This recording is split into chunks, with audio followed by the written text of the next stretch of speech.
प्रमेय नंबर हम 5 पढ़ने वाले हैं, ठीक है। तो इसके पहले हम प्रमेय नंबर 1, 2, 3, 4 पढ़ने का काम किया था। प्रमेय नंबर 1 था जो थेल्स के नियम जानते हैं, लेकिन प्रमेय नंबर 4 जो था और 5 था, तो उसमें ये था कि अगर किसी त्रिभुज के तीनों कोण क्या हों, बराबर हों, तो दोनों त्रिभुज समरूप होते हैं, ठीक है। देखो कौन कौन से समरूपता के नियम हैं। ए, ठीक है। अगर दो त्रिभुज के तीनों कोण सेम मिल जाएं तो त्रिभुज क्या होता है, त्रिभुज समरूप होते हैं, ठीक है। या किसी त्रिभुज, दो त्रिभुज है और उनके दो ही कोण मिल रहे हैं, दो कोण मैच कराएं, अगर यह इसके बराबर है यह इसके बराबर है, तो तीसरा को मैच कराने की कोई ज़रूरत नहीं है, तो यह भी दोनों त्रिभुज समरूप हो जाएंगे। एक कंडीशन ही हो गया, ठीक है। एक ये आपने जाना कि यस यस यस, अगर इनके भुजाओं का अनुपात ठीक है, अगर दो त्रिभुज हैं और उनके तीनों भुजा का अनुपात सेम हो जाए, यानी इतना बट्टे इतना, इतना बट्टे इतना, इतना बट्टे इतना, ठीक है, तब भी आप क्या कर रहे थे, त्रिभुज क्या है, समरूप है। एक कंडीशन ही हो गया, ठीक है। अब हमको जानना है, देखो यस ए यस, इसमें कहा है ना कि एक कोण सेम हो और दो भुजा का अनुपात बराबर हो, ठीक है, तब भी हमको कहना है कि त्रिभुज क्या होंगे, समरूप होंगे, ठीक है। तो इस प्रमेय में हमको इनको फॉलो करना है। तो जैसे प्रमेय कह रहा है, प्रमेय को एक बार हम पढ़ेंगे। प्रमेय कह रहा है कि यदि एक त्रिभुज का एक कोण दूसरे त्रिभुज के एक कोण के बराबर हो, ये फिक्स है। आपके सवाल में जब दिया जाएगा सवाल तो उसमें एक कोण बराबर होगा। तो हमने नोट किया है कोण ए कोण डी के बराबर है, कोण मान लो कोण ए कोण डी के बराबर है, दो त्रिभुज दिख रहे हैं तो, ठीक है। उसके बाद तथा इनके कोणों के अंतर्गत करने वाली भुजाएं समानुपाती हो। तो ये बताओ इस कोण को कौन बना रहा है, यह भुजा बना रही है और यह भुजा बना रही है। आप इस भुजा का बात नहीं करेंगे, इन्हीं दोनों भुजाओं की बात करेंगे, मतलब वह दो भुजा जिनके बीच में वो कोण बन रहा हो, ठीक है। तो यह जो भुजा है ये अंतर्गत करने वाली भुजा है। इस वाले त्रिभुज में इस कोण को बनाने वाली यह दोनों भुजाएं हैं, ठीक है। तो इसमें ये अंतर्गत भुजा हो गई। तो कह रहा है कि अंतर्गत करने वाली भुजा समानुपाती हो, यानी यह इतना, यानी ए बी बट्टे में डी ई, यहाँ पर नोट किए हैं ए बी बट्टे में डी ई और ए सी बट्टे में डी एफ, ठीक है। तो ये समानुपाती हैं, ठीक है, और ये कोण बराबर है, ये दिए हुए हैं, ठीक है। अब कह रहा है कि आप सिद्ध करके बताओ कि ए बी सी त्रिभुज डी ई एफ के समानुपाती होंगे, समानुपाती कर रहे हैं, समरूप होंगे, ठीक है। तो होंगे भाई ईसा, ये तो दिया है तो, लेकिन काहे मान ले होंगे, कुछ तो रीजन होना चाहिए ना। तो वो रीजन हम ढूंढना चाहते हैं, वो कारण ढूंढना चाहते हैं, ठीक है। तो थोड़ा सा और रचना करते हैं, रचना। अब देख लो बाबू, इस भुजा को माप लो और इस भुजा को माप लो, इसमें चिन्ह लगा दो। तो मान लो इस भुजा को मापें तो यहाँ, और इस भुजा को मापें तो यहाँ कहीं आता होगा, तो डी ई एफ। तो इनका नाम हम दे देते हैं, जैसे नाम इसमें दिया है पी क्यू नाम दे देते हैं। यानी इसमें रचना ये है कि हमने डी ई पर डी ई तथा डी ई और डी एफ पर दो बिंदु क्या लिए, पी क्यू लिया, ठीक है, जो बराबर होंगे किसके, ए बी जो है बराबर होगा डी पी के। हम नापे हैं ना कि जितना बड़ा है उतना बड़ा हम लेंगे, तो यह इनके बराबर है और यह इनके बराबर है, नाप लिए हैं, ठीक है। और क्या है, ए सी बराबर होंगे डी क्यू के। इक्वेशन इसको बना के रखना, ज़रूरत जहाँ पड़ेगी हम वहाँ पर रखेंगे, ठीक है। तो आपने जानबूझकर जितना बड़ा यह है उतना ही बड़ा यहाँ भुजा काटें और यह यहाँ से काट लिए, ठीक है।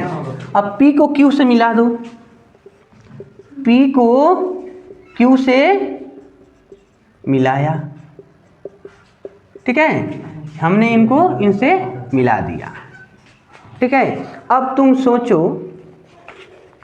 हाँ एक बात है, हमने इसके समांतर रेखा नहीं खींचा, ये नहीं कहेंगे कि यह जो है इनके समांतर है, अभी हम नहीं कहेंगे, ठीक है। तो ये भुजा हमने नाप कर लिया ना, इसमें कोई दिक्कत, जब ऑलरेडी तुमको पता है कि यह कोण इसके बराबर है, तो इसी के बराबर तूने यहाँ भुजा लिया, इस भुजा के बराबर यहाँ तूने भुजा लिया, तो ये बताओ यह जैसन त्रिभुज है वैसने ना त्रिभुज यहाँ बनेंगे, यानी यही त्रिभुज ना उठ के यहाँ चला गया।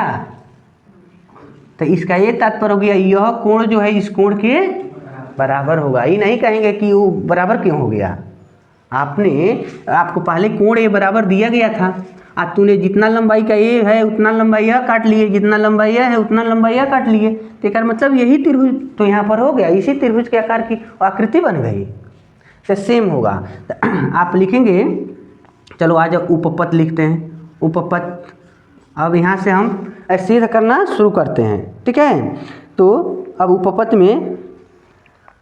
में बाबू ये देवे किया है, मतलब आपने यहाँ पर देखा कि यहाँ पर जो हमने कोण बनाया, भुजा लिया, ये भुजा दी गई है, मतलब उसमें से जो को हम मैच करेगा वो नोट कर लेंगे। मैच ही कर रहा है कि यहाँ ए लिख दिए हैं, ए बी होना चाहिए ना, ए बी, चलो ए बी भुजा डी पी के बराबर है और ए सी भुजा डी क्यू के बराबर है। यहाँ समीकरण न लिखकर हम समीकरण यहाँ लिखते हैं बाबू, ठीक है, एक और दो, यानी यह भुजा इसके बराबर है, यह भुजा इसके बराबर है, और कोण ए जो है, कोण ए किसके बराबर है, कोण डी के बराबर है, ठीक है। ये आप अपने अनुसार रखे रहेंगे। अब देखो जब ये दोनों मैच कर रहे हैं, एक जैसा मिल रहे हैं ना, यहाँ पर ये कह देंगे रचना से मतलब हम रचना किए हैं, और ई बतिया जो है दिया है, पहले से दिया है, ठीक है। तो इसके पश्चात आप देख लिए कि जब किसी, आप रूल जानते हो, कक्षा 9th में पढ़े हो कि जब किसी त्रिभुज की दो भुजाएं और एक कोण आपस में बराबर हो तो दोनों त्रिभुज क्या होते हैं, सर्वांगसम होते हैं, ठीक है। किसी त्रिभुज की दो भुजा और एक कोण आपस में बराबर हो तो त्रिभुज सर्वांगसम होता है। अनुपात की बात नहीं हो रही है, बराबर की बात हो रही है। तो यहाँ पर देखो, यानी यह भुजा इसके बराबर है और यह भुजा इसके बराबर है और यह कोण इस कोण के बराबर है, तो क्या कहोगे ना कि त्रिभुज ए बी सी सर्वांगसम है, किसके, त्रिभुज डी पी क्यू के, यानी यह छोटा सा त्रिभुज जो दिख रहा है, तो इसमें जो छोटा सा बना है तो दोनों सर्वांगसम है। कोई पूछता है क्यों सर्वांगसम है जी, तो आप कहेंगे यह से मतलब भुजा कोण भुजा, मतलब इनकी दो भुजाएं और एक कोण बराबर हैं, इसलिए सर्वांगसम है, ठीक है। इसमें कोई आपको परेशानी नहीं होनी चाहिए। अब देखो जब ये सर्वांगसम हो गए, तो सर्वांगसम जो होता है ना वो समरूप भी होता है, लेकिन ये जरूरी नहीं है कि जो समरूप है वो सर्वांगसम हो, ठीक है। तो अगर ये सर्वांगसम है तो यहाँ लिख सकते हैं, तो त्रिभुज ए बी सी यहाँ समरूप पर चिन्ह दिए ना है, देखो यानी बराबर और समरूप दोनों है, तो आप यहाँ अलग लिख सकते हैं ए बी सी त्रिभुज डी पी क्यू, ऐसा कोई परेशानी नहीं होना चाहिए। तो ये दोनों त्रिभुज क्या हैं, समरूप है, दोनों का रूप एक जैसा है, ठीक है। तो अब देखो बाबू, अब समीकरण नंबर, या नहीं तो जो दिया था, जो हम लोग को ऑलरेडी पहले से दिया है, देखो अब भुजा को पकड़ के ले आओ, अभी तुम इनको नंबर दे दो, नंबर 1 2 और इसका नंबर दे दो 3, समीकरण नंबर 3, जरूरत पड़ेगा तो उनको हम बुलाएंगे प्रूफ करने के लिए, मतलब गवाही देने के लिए। कभी झगड़ा उड़ा कर लेते हैं लोग तो कहते हैं तुम ही कहले बोला, जब बुलाई तो आना बताना सही बात है कि गलत बात है, तो इनको हम लोग भी बुलाएंगे, ठीक है। अब आ जाओ, तानी इनको पकड़ के लाओ तुम, देखो ए बी और डी ई इक्वल है ए सी बट्टे डी एफ, बड़े यानी छोटे त्रिभुज और बड़े त्रिभुज के भुजा का अनुपात है ना, ये हमको ऑलरेडी पहले से ना पता है ना, तो ये बात दिया हुआ है, ठीक है। अगर सपोज करो कि अगर इसमें से हम एक माइनस कर दें, तो ये बड़ी एक माइनस करेंगे कैसे, तनी एक बार इसको ए बी किसके बराबर है जी, देखो डी पी के ना, तो एक बार इसका उल्टा व्युत्क्रम लिख लो, उल्टा व्युत्क्रम कहते हैं। एक बार अगर इसको उल्टा लिख देंगे डी ई बट्टे में ए बी, इधर डी एफ बट्टे में, तो इसके मान में कोई परिवर्तन हुआ उल्टा लिखे हैं तो नहीं ना। तो अब आ जाओ ए बी और मतलब समीकरण 1 और 2 से, समीकरण 1-2 से अगर बात करें तो D E upon A B के जगह पर बाबू डी पी लिख देते हैं, डी पी बराबर है ना, है इधर डी एफ और ए सी के जगह पर, कहाँ गया, ए सी की जगह पर डी क्यू लिख देते हैं, डी क्यू। तो मान में कोनो परेशानी हुआ, अरे वो तो बराबर दिया गया था भुजा। या अब दोनों पक्ष में 1 माइनस करो, डी ई बट्टे में डी पी -1 और डी एफ बट्टे में डी क्यू -1। तो क्रॉस गुणा करेंगे अगर इनका इनसे, तो D E minus D P, अब बट्टे में डी पी है ये है, और देखो D F minus D Q और बट्टे में डी क्यू तो है ये है। तो क्या लिख सकते हैं, डी ई में देखो, तो डी ई बहुत बड़की भुजाना है, तो डी ई में जब हम डी पी हो जा रहा है, हमको बड़ा बट्टे दिखाना है ना, तो चलो तो हम लिखते हैं डी पी। डी पी कौन है, यह है और यह है, ठीक है, और इतना बट्टे, चलो ठीक है, आ जाओ घटा के लिखो, घटा के लिखो बाबू। तो जब हम इसको घटा रहे हैं तो क्या बच रहा है, ए पी ई, ठीक है, पी ई बच रहा है, पी ई अब बट्टे में डी पी, आई साइड आ जाओ, तो डी एफ बड़ी भुजा है, तो डी एफ में जाओ बाबू, तो डी एफ में हमको घटाना है, डी एफ में डी क्यू ना, तो बचेगा क्यू एफ अब बट्टे में डी क्यू। अब देखना है, एक बार इसको भी उल्टा लिख दें, जैसे ही जब उल्टा किए थे ना, हाँ व्युत्क्रम, तो इसको भी उल्टा कर दो, डी पी बट्टे में डी पी ई और इक्वल टू डी क्यू बट्टे में क्यू एफ। गुड, एक बार यहाँ इनका उल्टा किए थे, तो अब उल्टा को उल्टा सीधा कर लिए। अब तुम देखो डी पी बट्टे में पी ई, डी क्यू बट्टे में क्यू एफ, तो ये तो यह जो लाइन है इसको 2 भागों में विभाजित कर रही है ना।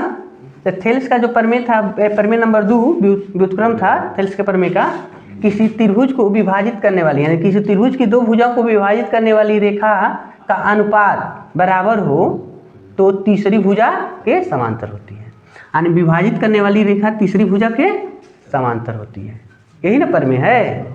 अब आ जाओ बाबू, तो यहाँ पर हम कह सकते हैं प्रमेय 2 से, अब प्रमेय आप 2 पढ़े रहेंगे तो ठीक है, 2 से क्या है 2, तो आ जाओ भाई, यह हम कहेंगे इनके क्या है, समांतर है, पी क्यू समांतर है ई एफ के। हम पहले ही आपको कहे थे कि हम इसको माप कर खींच रहे हैं, लेकिन ये जो लाइन हमने खींचा इसके समांतर नहीं खींचे हैं, लेकिन अब हम कह रहे हैं कि अभी समांतर है। क्यों, क्योंकि ये अनुपात इतना बट्टी इतना, इतना बट्टी इतना ना हो गया, तो इसलिए हम कहेंगे कि यह जो भुजा है इस भुजा के समांतर है।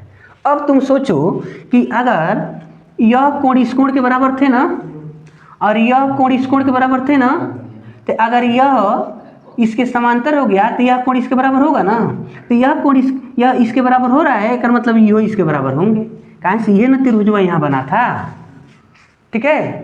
तो आप लिख देंगे ना कि यह इसके बराबर है और यह इसके बराबर है। हाँ, अब देखो थोड़ा सा, तो आप लिखेंगे अतः कोण B बराबर हो गया कोण E के, और कोण C बराबर हो गया कोण F के। अब पहले से तुमको पता है कोण A बराबर है कोण D के, तो तीनों कोण बराबर मिल गए ना आपको। तो केवल एक कोण दिया गया था प्रमेय में, इसमें केवल एक कोण का जिक्र न किया है आधो गो भुजा का, लेकिन हम क्यों मान लें कि यह समरूप हैं, तो अब मान लेंगे क्योंकि इनके तीनों कोण हम बराबर दिखा लिए, तीनों कोण बराबर आ गया ना। तो हम पहले से जानते हैं जब किसी त्रिभुज के तीनों कोण बराबर हो तो दोनों त्रिभुज समरूप होते हैं। तो करीब मतलब हो गया कि ये समरूप हो गए। देखो तीनों कोण बराबर मिल गया ना हमको, तो ये समरूप हो गए। तो इसका ये मतलब अब हम तीन को कोण बराबर अब कहीं नहीं ढूंढेंगे, कभी हमको एक एक कोण मिल गया और उनको बनाने वाली भुजाओं का अनुपात बराबर मिल गया तो हम कह देंगे कि ये त्रिभुज समरूप होंगे। ठीक है। इस अब अगर बात नहीं पकड़ पाते होंगे तो जैसे कि मान लो एक रास्ते से आप विद्यालय जा रहे हो, तो ये कोई जरूर नहीं है कि उसी रास्ते से विद्यालय जाओगे, तो कोई दूसरा भी रास्ता मिल सकता है, उस रास्ते से भी विद्यालय जा सकते हो। तो आप मान लेंगे ना कि दोनों रास्ता हमारे विद्यालय को ही कवर करता है। ठीक है, हम किसी भी रास्ते से विद्यालय जा सकते हैं, तो पहले रास्ते से जाएं या दूसरे रास्ते से जाएंगे विद्यालय ही। तो ही बात हमको एक यह समझा रहा था कि किसी त्रिभुज के एक भुजा एक कोण बराबर हो और उनके बनाने वाली जो भुजा का अनुपात बराबर हो, यानी भुजाओं का अनुपात समान हो, तो भी वो समरूप होंगे। लेकिन हम कह नहीं पा रहे थे, हम जान नहीं रहे थे कि यह समरूप होगा, तो हम उसको हल करते हुए आए तो देखें कि इनके तीनों कोण बराबर हो जा रहे हैं, तो इसलिए समरूप है। तो इसलिए आप कह सकते हैं, देखो पहले इनको देखकर आप लिख देंगे त्रिभुज ABC समरूप है त्रिभुज DEF। तो क्यों है जी? A से है ना। तो आप अब से कहेंगे अतः अगर किसी त्रिभुज का यह AS भी अगर मिल जाए, ABC समरूप होगा DEF के। क्यों? यह से मतलब यह भी दिखेगा तब वो कहोगे समरूप है, यह दिखेगा तब वो कहोगे समरूप है। इस प्रकार ये क्या हो जाएंगे?